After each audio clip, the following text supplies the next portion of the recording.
Welcome to Veterans Chronicles. I'm Greg Corombos. Our guest this week is U.S. Navy veteran Justin Sheffield.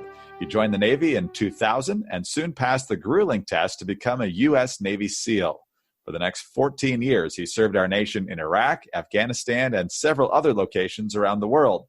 He's now the president and CEO of the All Eagles Oscar Foundation, helping veterans dealing with post-traumatic stress and traumatic brain injury. He is also the author of the new book, Mob 6, a SEAL Team 6 operator's battles in the fight for good over evil. And Justin, thanks very much for being with us and sharing your story with us today. We appreciate it.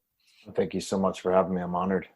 Well, let's begin with the beginning of your story. Where were you born and raised? San Angelo, Texas. I'll be surprised if you've heard of it. It's one of those places, there's no interstate anywhere really around it, so you got to be going there to go to it. But it was a great place to grow up, man.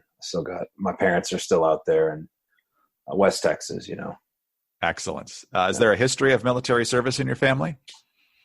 That's a great question. I was actually just talking to somebody that brought to my attention how the military is a family business, so to speak. And I was thinking about that. There's quite a bit of military in my family, and I think I would have gone in anyway, but I mean, grandparents, virtually every war we've been in, and then lots of cousins. I have a huge family. My mom had 7 brothers and sisters, so a lot of cousins, and I think almost all of them went in some capacity, pilots and rescue swimmers and all kinds of stuff. Long answer, shorter, I've got a lot of family in the military, to include my brother. When did you first get interested in serving in the military and specifically as a SEAL? When I was a young kid, I didn't really know what I wanted to do, but I loved the idea of the military. I feel like at a very young age, my brother, I remember him always wanting to be a fighter pilot. And so we always were looking at airplanes and trying to look at the insides of cockpits. And, I could say that it's because of Top Gun, but I don't even know if that was out when he started to want to be a fighter pilot. But anyway, so along growing up, man, we loved the military. I didn't really know it was my parents were not in it, but their parents were. And so I knew a lot about it. I feel like stories and whatnot. And then I had family, like I said, that was in the military, but nothing like Navy SEALs. I didn't learn about what they were till I was about a young teenager. My dad gave me a book, and he actually bought a book that I ended up taking and reading. And I just loved it, man. It was about these guys in Vietnam and, how the UDT became Navy SEALs, and they're under Kennedy, I believe it was, that made that happen. And then a little bit later in 1980, when SEAL Team 6 came about, all of it was extremely interesting to me. I learned about how difficult it was just to make it. I didn't really know, if I probably would have picked up a book about Rangers or something like that, I could have gone that way, honestly. But it was about SEALs, and I was in love with the idea of how hard it was for some reason. And maybe a personal challenge or something. But I came in to be a Navy SEAL. 9/11 hadn't happened yet. So I was like, man, this is what I want to do. I tried college. As I say in the book, I got in some trouble and made some really stupid choices, but I got a second chance, and man, I took it. I wouldn't change that. Of course, I look back, I'd change a lot of things about my life. I've made some mistakes and whatnot, but that decision to go in, man, I definitely wouldn't change it. I'd encourage, regardless of what people feel about the wars, man, like we need people like the ones that are in our military right now. We need people to continue to volunteer and go do that. And it was a blast. How soon did you go to BUDS training once you joined the Navy? Fortunately, when I was going in there in 2000, I had signed up in 99, and there was a thing called the SEAL Challenge Program. That's what it was. So you could go in with a contract saying that you at least get a shot to go to BUDS. During boot camp, I got to try out, and I made it. I made the tryout. You qualify physically to get into a BUDS class. And then I went to A school, which, not to confuse it anymore, it's just basically you're learning a job to do on a ship for when you go to the fleet. And you can pick from a myriad of schools. I was a operations specialist, which is up on the bridge wing, and they're navigating. And I was given a bunch of choices. I wanted to be a medic, a hospital corpsman is what it's called in the Navy, but I came in on a marijuana drug waiver. So that for whatever reason, they're like, that is not even, you can't apply for that one. I got OSA school, and it was at Dam Neck, which is the naval base that on the northern side of it is where SEAL Team 6 is. They own that whole side. So it's like, I'm not even at Buds yet. I'm just a little butthead basically. And I'm looking down the beach and I could see Dev Group down there, man. And I was just like, someday I'm going to be there, and I couldn't wait. Which is probably pretty arrogant when I sit here and think about it now, that I was like already thinking SEAL Team 6 and I wasn't even through the first day of Buds yet. But that's kind of how I was thinking, ultimately to me in my mind, I'm like, I want to be a SEAL Team 6 sniper someday. Like that's where I got to get. Then I went to Buds right after A school, and yeah, man, the rest is kind of history. I didn't quit. So yeah, let's talk about Buds and the mentality and everything else. How did the reality of Buds compare to what you were prepared for? At least you thought you were prepared for going in. It started out. I think like most of the guys there, just excitement. You're like, wow, we're really here, man. This is what we've been hearing about. And remember the first time we got sent to the surf zone to get wet and sandy, man, we're out there and we were all laughing, man. We were having a blast. And then you're out there for a minute and you're like, shit, man, is this going to end? And then you start shivering, and then the cold sets in, and you might get out for a minute and you're back in it. And then the pain starts and the physical exertion starts, and it doesn't really stop, So I had a blast in the sense, like internally, that I was getting to go through something that I never thought I would get the chance to do. But extremely difficult. Like they definitely want you to quit. They make it very easy to quit. Nobody's going to be, oh man, just stay in there. Come on. You got it. You got it inside you. Reach down and find it. There's none of that. It's the bell's right there, guys. We got a hot meal for you. You can go get some sleep. We'll take care of everything. If you guys want to walk out of the water right now, no big deal. Or you want to put the log down and leave your team, no big deal. I know it hurts your neck. It's that kind of stuff. So what was the difference? What's the difference between those who endure and get out and those who decide to tap out? Man, it's a lot. There's guys that a lot of guys get hurt in Buds. I don't know what I would have done if I got hurt more seriously than just the normal day-to-day grind on your joints and bones. That it's painful start to finish. Thank God the water is so cold. I think if it wasn't, there'd be a lot more injuries, honestly. But a lot of guys get sick. I saw a lot of pneumonia and Hell Week injuries, neck injuries, stuff like that. And that obviously takes you out. Now, there's also a lot of guys that, it sounds awesome, right? I mean, being a Navy SEAL sounds cool. Like you see some stuff or you hear about jumping or gunfights and all this stuff. It always looks cool and sounds cool. It is terrifying, some of it, and it's extremely physically exhausting.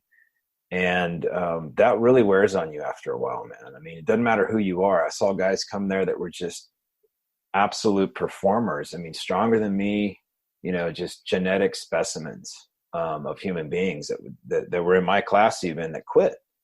And I could only speculate. I think some of it is, some guys have stuff going on at home. I mean, everybody's got different reasons, but when it's really made easy to quit something like that, if you've got anything else going on, or you've given yourself sort of a mental second, in other words, like, well, if I don't make it through this, I've got this other thing that's also pretty good, you're probably going to go do that.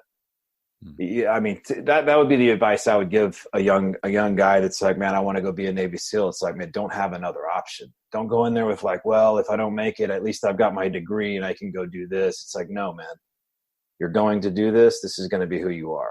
And for me, obviously, I fall back on my faith. I feel like I was in prayer from start to finish, man. But also, I was that way in combat, and it's not like I levitated through the target and I could see bullets coming. I mean, we still got to go do it, right? It's hardcore. So, why people quit, there's so many different reasons. A lot of them are pretty valid, honestly. If I was in their shoes, I could see something like that, but I wasn't. And I never even thought about it, man. Like, I was just like, I can't wait till this is over. But it's true. You've heard, like, as guys quit, you feel kind of almost empowered, like you're taking their energy or something. And when you see a class go from like 150 people down to like 30, you know what I mean, in a matter of weeks, you're like, wow, dude, are we really the ones still here? Because it's painful, and it feels like you haven't even gotten started yet.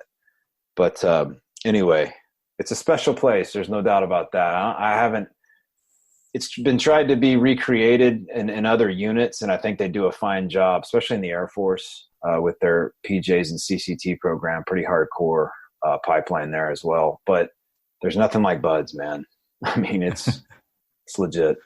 It is, and oftentimes most of the amazing stories come from Hell Week and portions like that. But you talk in the book about other parts that are perhaps even more responsible for folks washing out, like the dive phase. Explain what happens there and why so many people don't make it out of that. Kind of like in first phase, which is this physical conditioning phase where you're running around, you're learning how to be a team player. Honestly, they're just grilling that in your head. You will do everything as a team. Nothing is by yourself. And you just get used to at least having one person with you. We call it a swim buddy. Second phase, and that's where Hell Week is. Ours was the third week. I think they've moved it around just to try different things, but you have 7 weeks, I believe, was first phase, and then you go into second phase, which is dive. You're continuing on with everything that you're doing as far as physical tests every week. You have timed runs, timed swims, conditioning runs, all of them sand, pants, and boots. I mean, you're running, I forget what it was, it's 6 miles a day to eat, right? And then on top of that, your time stuff, courses, swims, all this stuff. But diving starts, and you start with open circuit scuba, which is your basic, mouthpiece. You see bubbles everywhere, big tanks on the back. We call them twin 80s. We would put those on with not being in the water and do what we call a duck walk, which is you put fins on and you basically do lunges around. It looks absolutely as ridiculous as it sounds, and it's absolutely miserable. But diving is obviously one of the things that we do, and it's difficult to do well. We're talking about diving at nighttime with draggers, with closed circuit, right? With these German draggers is what we use, and there's no bubbles. And you can't dive as deep because it's pure O2, and O2 becomes toxic past about 20 feet or so after a period of time. You'll start twitching and ultimately convulsing and passing out, and it'll kill you. Pretty interesting stuff. At serious depths, you actually breathe helium.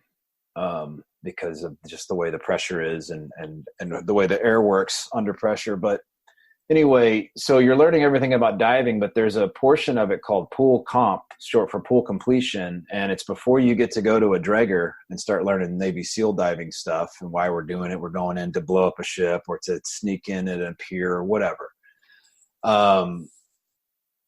You basically go down and they try to recreate really horrible situations underwater where normally you would be freaking out really bad and possibly kill yourself, your swim buddy, and your team if you're on like some sort of a pole dive where the whole team is diving in to climb up a ship. One guy has a malfunction because there's a lot that can go wrong, right? Underwater, we're talking. And it's not like you can just be like, all right, I'm out of here. I'm going to go to the surface and get some air because this isn't working anymore. So there's a lot you have to learn, and it's all by process.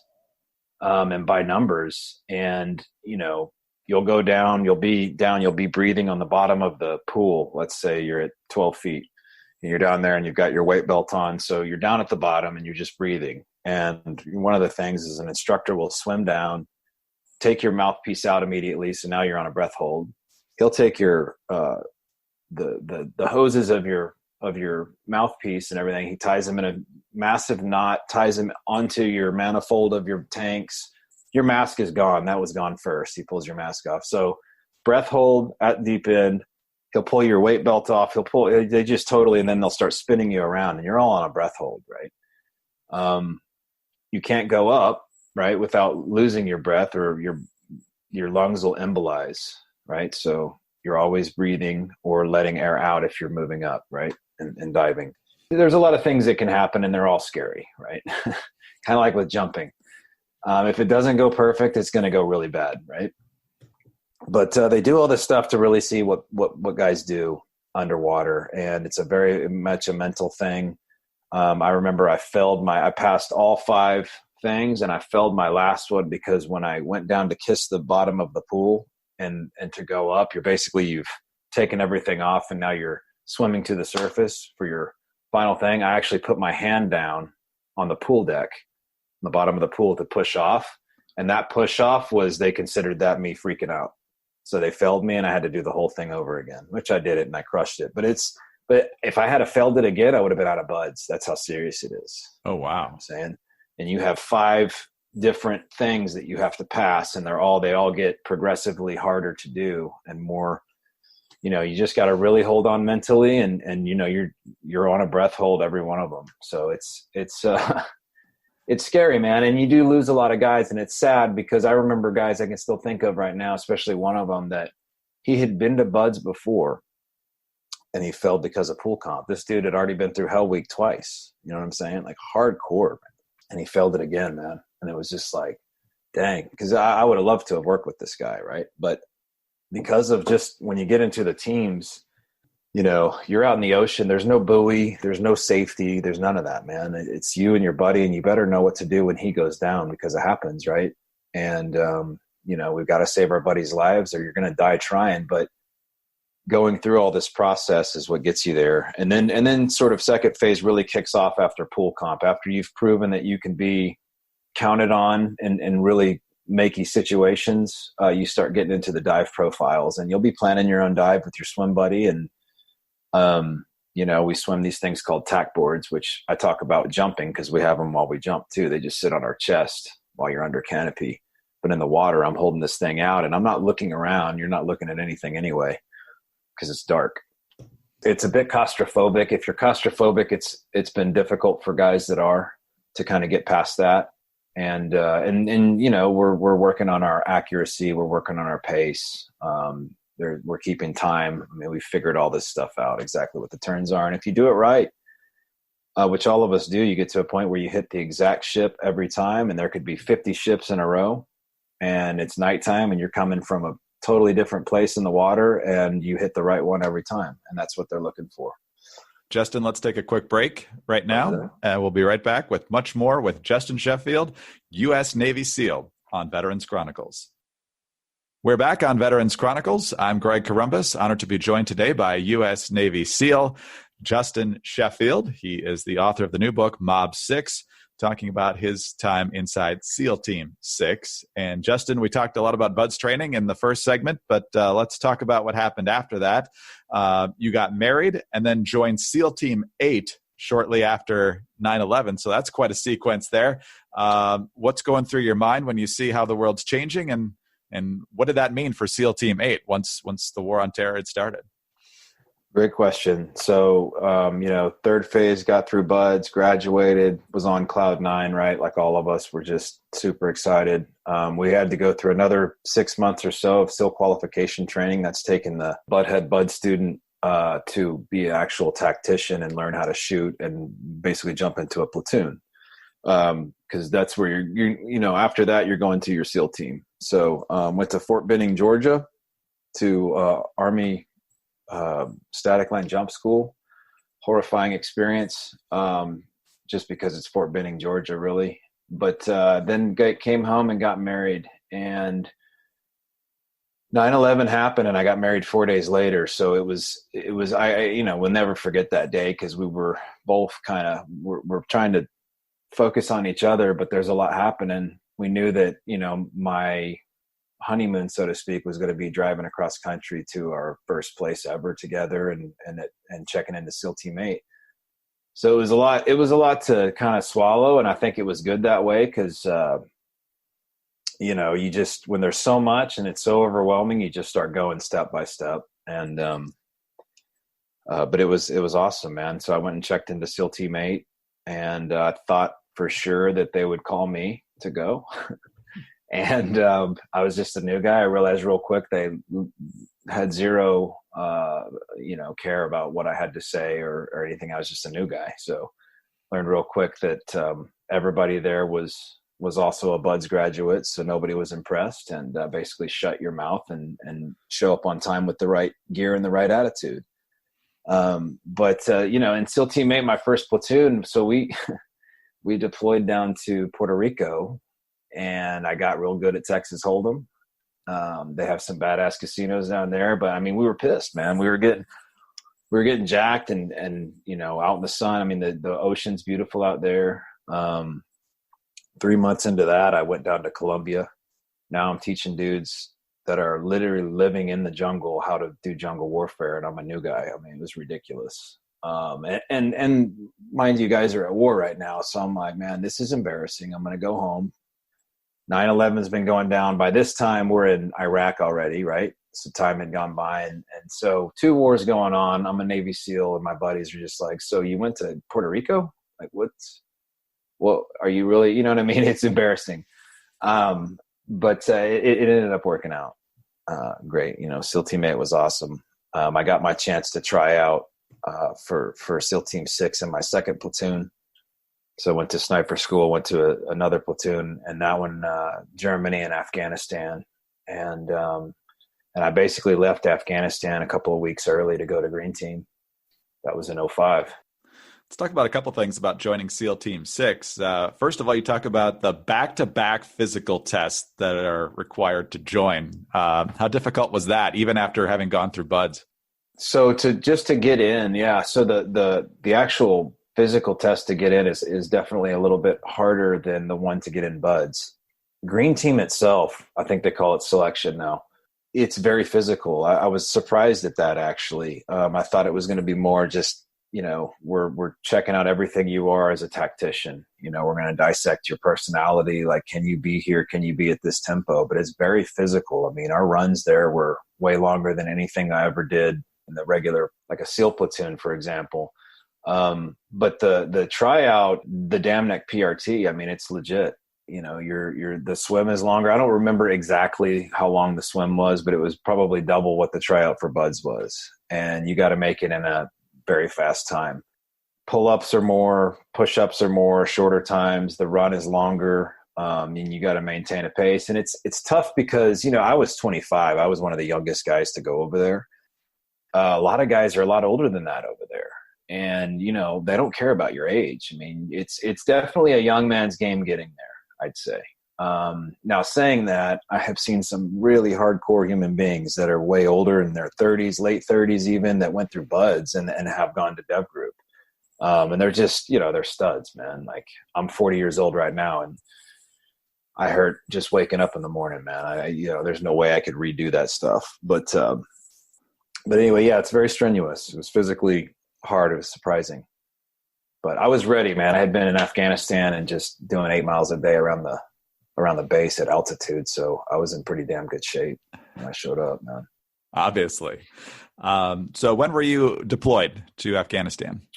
The first time was in, I guess it was the beginning of 2005. I left in October of 2004 and went all over Europe, basically. And then Afghanistan, it was either late December or early January, and there for about 3 months. Describe what kind of work you were doing there. I know in some cases you can't get too specific, but what types of missions you're asked to do? Right. So at SEAL Team 8, we, you know, looking back, it was almost buffoonery. I mean, we were flying into Kona in the daytime in 60s and fast roping into the snow, like right next to the target. We're landing on the X, and we're doing the best thing we could come up with, right? There wasn't really, we were still learning off Vietnam tactics, you know, in my first platoon. Second platoon started getting everything going to night vision. Then it's, you better have a suppressor on your rifle. I mean, we're learning these things quickly, usually unfortunately by blood. And what was great about the SEAL teams is you know, it's very unorthodox in the fact that we can take a problem and be like, look, let's get out of the military mindset of, you know, this square box, and let's figure out a way that we can do this, whether it was weapons or gear or a way to come in or whatever it was aspect wise of what we do. We had the leniency to kind of figure it out and do what's realistic and logical. After that deployment in Afghanistan, I mean, it was a lot of full village sweeps. I mean, we'd go in and clear a whole village. You have people lined up. We'd have a source. We're looking for one guy. I mean, it was crazy, man. The rest of them were at Dev Group, and it was very different over there after that. Lots of combat. How would you describe the Afghan fighters, the Taliban, or others that you faced there? What kind of fighters were they, and how did you adapt to them? So one of the ways that we adapted to Afghanistan as a whole First of all, the fighters I have respect for some of these guys. As evil as they are, some of them are very good, hard men. Okay, these guys up in the mountains are hard, and the guys down south are hard, and obviously the ones up north. I've seen guys get online and take on aircraft, coming in at them with zero fear. They would try to close the distance with us so we couldn't drop bombs on them. Okay, so we'd have to fight on the ground. And up in the mountains, that's generally what you're doing anyway, because the terrain is insane there. I mean, the Himalayas, there's no mountains like them, just the jagged, gnarly steepness of the terrain. And these guys they have perfected it. I mean, they've been out there. Think about all the history there. Genghis Khan, Alexander the Great. I mean, I'm talking way back, but obviously, let's go back to the 70s and 80s. I mean, Russians, we're walking by old Russian tank hulks, right? And helo hulks that are on the side of a hill. And I'm like, damn, dude, like we're going to the same place these dudes did. And probably the guys hundreds of years before. It's a wild place. And a lot of these little villages and tribes up in the mountains, man, they have their own militia, and they're not Taliban at all, man. They're just trying to protect their stuff. You know what I'm saying? It's kind of like what's going on in our own country right now. It's like people will come together in the community and be like, look, man, if something goes off, call me or let's get together. And they're kind of formulating plans. And that's what these people do. And they're protecting against the Taliban, because unfortunately what they do is they'll come in and completely take over. But I did have respect for the fighters. I'd say the Taliban guys are definitely the best. Some of the guys in Pakistan were pretty legit as well. I kind of wrap them together, even though they're not. But certainly more organized and using the terrain much better than, like, say, for example, Iraq was. There's fighters, but they're not. It was just different. Most of them would run when they were facing us. And a lot of IEDs, a lot of explosives and stuff like that. We've lost some buddies to that kind of stuff, obviously. But respect, I have respect for them. Justin, let's pause one more time. We'll be right back with Justin Sheffield, U.S. Navy SEAL, right here on Veterans Chronicles. This is Veterans Chronicles. I'm Greg Corombos, honored to be joined today by Justin Sheffield, U.S. Navy SEAL. For 14 years, he served this nation in uniform, and we're learning about his time in combat. We'll also learn about a hostage rescue mission and the mission that he's engaged in right now related to American military veterans. And Justin, just a couple more issues related to your combat. One of the things you wrote in your book, and I think this is very interesting, is that when you got into combat, things seemed to move in slow motion for you. And you hear, elite athletes say that. I've heard other soldiers say that. And would you chalk that up to fantastic training, experience, where you can kind of see it unfolding even before it actually happens? What is that indicative of to you? Great question. Definitely happens. And I think experience and training certainly help you navigate. But I just think it's this, obviously I can't speak as a pro athlete and what happens with them, but sort of this quote unquote zone that you get into. It was easy to do in combat. I'll be honest with you. And I think others may say the same thing, because I wasn't afraid to go into combat. Like, I was a SEAL Team 6 sniper. So I'm like, that is my game, so to speak. And it's not a game. I don't mean it like that, but when the thing kicks off, it's like, it's kill or be killed. These guys are truly trying to kill you, or you're trying to figure out what's going on, whatever. And, in a gunfight, they don't last that long, especially when you're talking, 10, 12 guys versus the same, right? I mean, everybody's shooting, like, dudes are going to start going down quick. So it seems like it takes forever. I don't know how long we were shooting, for example, on the hostage rescue. I mean, it was a line-on-line firefight, but I mean, it was probably seconds, less than a minute, and it felt like forever. And what's crazy about it is those moments, some of those, you really can hold on to them. You can hold on to the sound, the smell, everything, because you're so heightened, your awareness, your alertness, everything is so engaged that maybe that's why it slows down a little bit. But you couldn't do that all the time. I mean, some of the best sleep I've ever got is on the helo ride out. You know what I'm saying? Because like we're done. You know what I mean? Because you've been so like, boom, I'm so on the whole way in, for example. I mean, walking point is legit, man. It wears you out mentally as well. But I think, I don't know if that's a good answer, but it's just this level of heightened awareness that just allows you to really slow things down. You're completely focused on everything. Your focus opens up a little bit, and, fear is gone. All this stuff is gone, and you're just in the moment. If I die, I die. I'm going to do everything right. I'm going to protect these guys. And it was a cool thing. And I think it was a blessing from the Lord, really, the way that I would handle it mentally, because I'd always want to be in the harm's way. I would have that urge, like, if there's going to be something dangerous, let me go, put these guys back over here. And I think a lot of guys feel that way. You know what I'm saying? Yeah, absolutely. Wow. You received a Silver Star. Tell us a little bit about your actions that resulted in that honor. There's a lot of guys that got a Silver Star that night. It was the hostage rescue. I got to be the lead jumper. That's the first one out of the aircraft, and talk the stack in on bearings and so on. Let's back up a little bit here, Justin, just so folks have the whole story here, because this is one of the few fully declassified missions that you were on. And you not only led this hostage rescue of an American and a Danish, but you actually tactically organized it.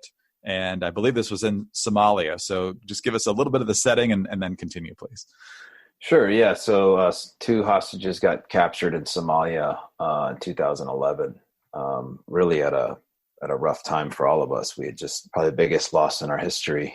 And that was right on the heels of the Bin Laden raid. So it was a roller coaster of a year. And then these 2 hostages got taken, and we got the word, I think October, around my birthday, actually, that they were taken, American female. And we would listen to her proof of life calls and just train. We're like, okay, how are we going to get in here? Are we going to go by water, by land, stay over day? We looked at everything, and the jump option is a lot of times it's the most dangerous, but it is the most clandestine. And that's how we ended up going with. And, I should say I'm not the only one that planned this. There's other, obviously, planners and team members involved with everything. But being a team leader is, it's really, in my mind, it's the place to be. At that place, there's higher level, there's a troop chief, and then you got the squadron master chief. But as far as where I liked being was team leader for sure. But because you do have sort of tactical command, which is a great place to be if that's kind of what you do, right? So I got to lead the jump. I was just actually training up a new guy or a newer guy to be lead jumper, and of course I couldn't let this one pass, and we landed high winds. I mean, the odds were stacked against us. I believe her book is Impossible Odds. It's what it's called. And that was a great name for it for my side of things, certainly, because we had a solar flare that night, bad comms, super high winds. I mean, over 100 miles an hour under canopy. And then when we turned into the wind, we're going backwards to land, and guys are getting drug all over the place, but we were good. Everybody was good to go. Everybody made it. Grace of God. We got compromised coming in. And these guys were way more heavily armed than any of us really gave them credit. I was like, this is going to be a joke, right? We're these seasoned operators. And I'm like, dude, this is Somalia. These guys don't have anything. And there were 5 PKMs. Those are belt-fed machine guns. Everybody had an AK, multiple RPGs. These guys were loaded to bear. And once it starts, it went very, very quickly. Basically, I had the guys all wedge off of me. I was in the center, had my snipers on the flanks, and we moved forward and in a wedge formation and kind of a line-on-line firefight. And it was just guys did exactly what we had talked about, and that was you're going to accept rounds for this hostage. If you get shot, whatever, like you're staying in your lane. This isn't, I want to kill bad guys night. This is like, we've got to get these people alive kind of thing. And everybody, I mean, it's not like I'm telling people something they don't know. But it's just a different feeling, hostage rescue, because you are walking out or jumping off that ramp willing to die right then. Not that you're not anyway, but definitely for a hostage, right? We've got to have that mindset because otherwise it's gonna make you maybe do something or hesitate because of the danger that you would normally do in a combat situation, right? If bad guys are there, I might maneuver, I might step back, get behind cover. It's like hostage rescue, man. It's when it says go, it's go. Go until you rescue or you're dead. And that's it. That sounds kind of knuckleheadish, but that is literally the mentality that you need to do this correctly. Because otherwise your fear will get you, something will get you, right? Especially when you got guys dumping 100-round belts at you, right, of ammo.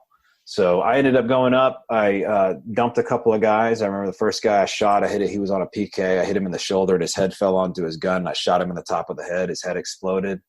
And I was literally having this conversation with myself as I'm moving through, and I shot another dude but ended up being right beside her. And everybody's engaging right now. We're moving forward. And one of my buddies yelled her name. She poked her head up from a blanket. And she just, by the way it worked out, she was right in front of me, probably 20 yards or so. So I had dumped, I think I've spent 13 rounds, if I remember correctly. Rapid succession. So my barrel was extremely hot, left my gun there, jumped on her body. Me and another teammate basically TP'd on her and just were, but we have body armor. So we're blocking her head, talking to her, just please calm down. It's okay. We're American. We got you. And picked her up and carried her the way we came for several hundred yards. And anyway, it was a success. It was amazing. And the guys everybody performed. God was definitely with us. There's no question. Just a lot went wrong and nobody got hurt. Does not add up, but thank God for it.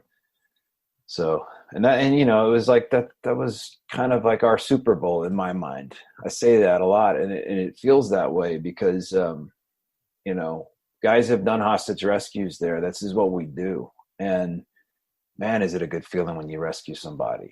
I can't imagine being on the other side of that, but it's good. And it's good that there's guys like this for Americans and for our allies, because if it's a Brit, we'll go. You know what I'm saying? I mean, if we're asked and it's one of our allies, I mean, these are our brothers, so. Wow. Did she say anything or was she just too traumatized even? No, she did. She, I think we calmed her down a lot. I had got to talk to her for a while there on the ground and just tell her that she was asking about her family, asked about her husband. At the time she didn't have kids or anything like that. I mean, she's got a awesome family, beautiful little kids now. And, she's scared, man. She's been out there over 3 months, man. And, we were worried we didn't know what kind of shape she was going to be in, but, it's definitely almost a fairy tale story, in my mind, just, where the G.I. Joe guys go jump in and rescue the girl. And it just worked out amazingly. And, but yeah, mostly just calming her down, Mm-hmm.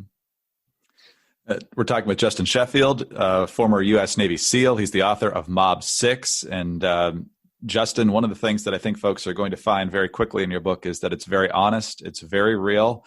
And one of the things you talk about at various times in the book, but especially towards the end, is the more difficult side of having served in such intense situations and everything you've gone through. And it led to a point where you were very, very close to taking your own life once you were back home. Take us there for a little bit just to explain what you were going through. And I know there were two different things that really helped coming out of that, in addition to your amazing wife, of course. One was a specific type of therapy, and one was your Christian faith. So just walk us through that difficult episode and how you came out the other side. Yeah. Thank you. I think part of this is these wars are the longest maybe in our history. And we didn't know to take a break or how things would affect you or whatever. And I think mentally I was spiraling quickly. Physically I was done as well. I mean, I've got some parts in my back now so I can walk around, and it's awesome where we're at just medically. But when you're for me, I was at a place, I was doing well. I mean, as far as I'm concerned, the top, it's not like I was trying to make more rank or anything like that. It was where I always wanted to be. And that definitely hard and fast gets taken away. And I mean, it's weird when you check out of the command. I mean, I remember I had to go back in for something and they were like, I'd been there 10 years and they still had to escort me. It's like, you don't exist anymore. And, it's hard because you're in this team, right? And the last thing you want to do is leave, or at least the last thing I wanted to do. So I think mentally that was tough. Being home more. I was so used to being gone all the time. Now I'm home and I'm I've got little kids. I'm trying to raise them the best I can. Medication. I mean, there's so much medication, man. I was like a zombie sometimes.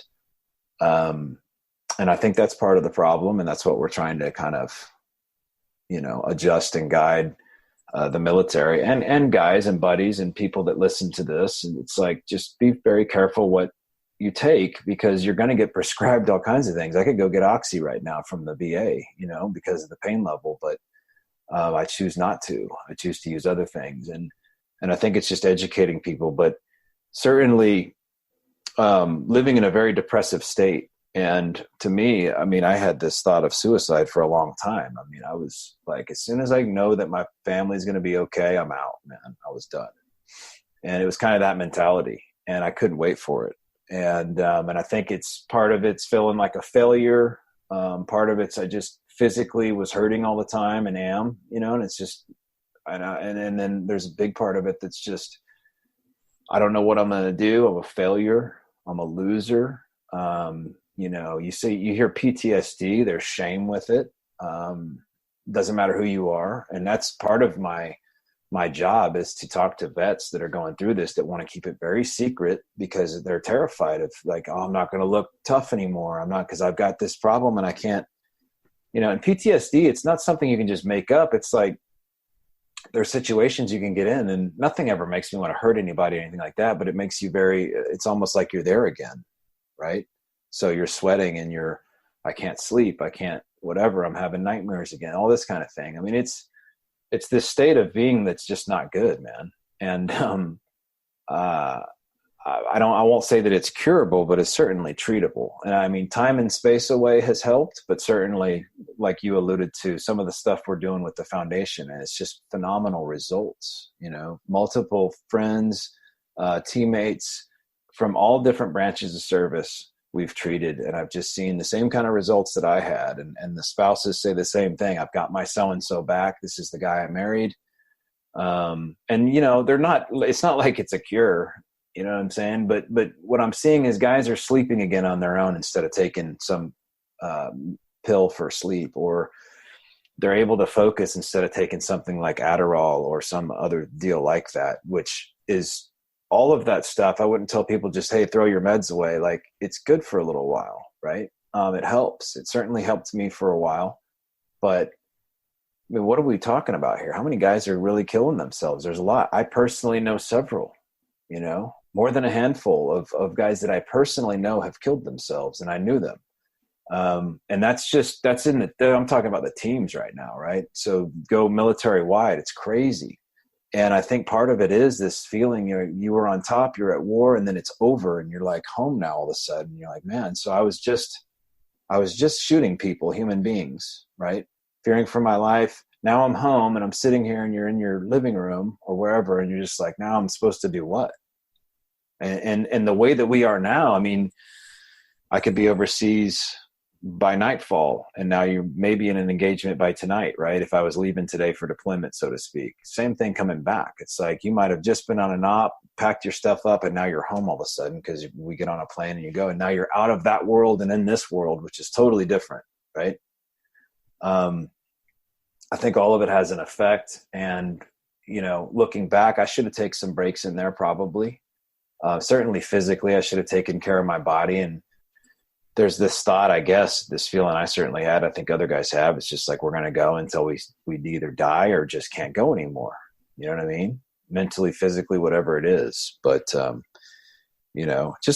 was shame. There's a lot of shame there. You feel like a failure. I failed my team. I can't cut it anymore. I was just this guy and that they relied on. And now I can't even be that guy for my family or for them or anybody. It's easy to get to suicide. if that makes sense. It absolutely does. And Justin, one of the great things about your story and one of the things about the book is once you found the help that you needed, in some cases through therapy and also through the strength of your faith and your wife and all those resources that you had, you decided to go help others.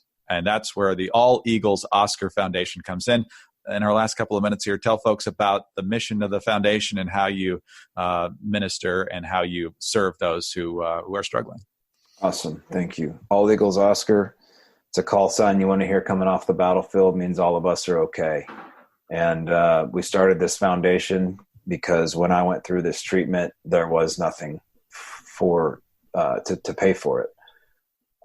So there's other, and to add some validity, there's not just All Eagles Oscar now. There's several other veterans that have started their own to raise money for this because the treatment's rather expensive, about $6,000 to $8,000 a veteran. And so when other veterans get a hold of us, usually by word of mouth, we hear about a guy that's at rehab or he's about to kill himself or whatever.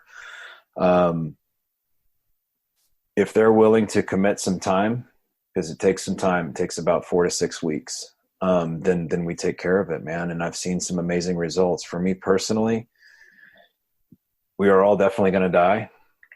And I don't want to mean to sound morbid here, but that's a fact. And a lot of people they don't pay mind to that. They think about their retirement and when they get old and how they're going to do whatever their hobby is. And they don't think like, actually you're at some point, which you have no idea when, you're going to cease to breathe in this skin that you're in.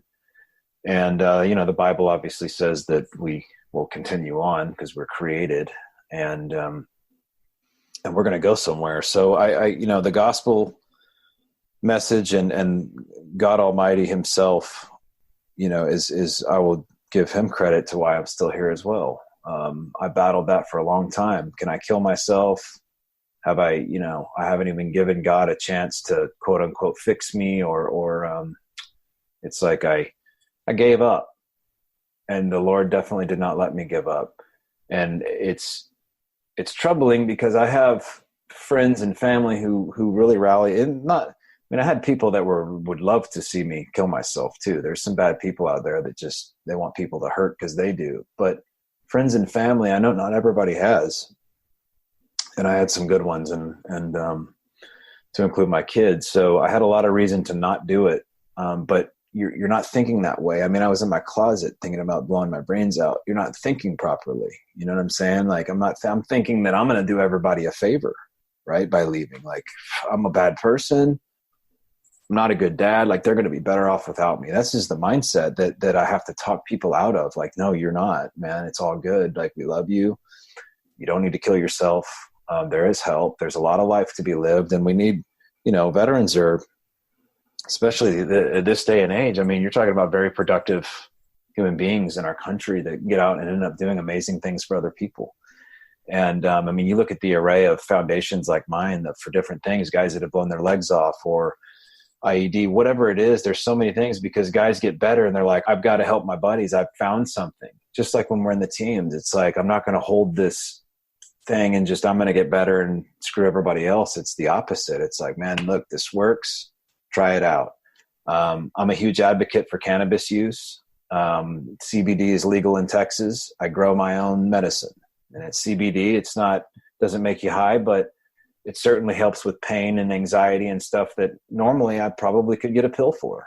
And I've just seen that also help me and other veterans.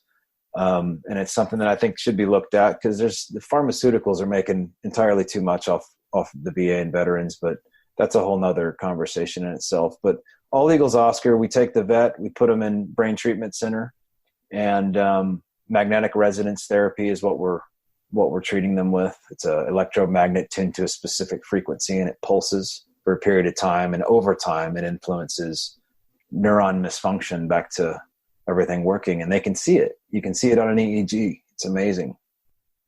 Like if I showed you a picture of my brain when I got there to over the course of the time I was there, you'd be like, this isn't the same brain. So it is amazing results. The foundation, we're not going anywhere, and the line ain't getting shorter. So one of the major reasons why I did this, number one, is to preach the gospel of Jesus Christ, to let people know that there is hope and we're made in the image of God by creation, and he loves us. And the other thing is to let veterans know that we have hope. Like there are some answers here, and it's not killing yourself. It's sad to think we've lost more vets killing themselves than in combat. It's pretty horrible. So we're going to do something about it. That's all. That is sobering beyond description. The work you're doing is extremely encouraging, and obviously your own personal story is very motivating as well. And Justin, we thank you for sharing that. We thank you for your time today, and we, of course, thank you for your incredible service to our country. We really appreciate it. My honor, man. Thank you very much for having me.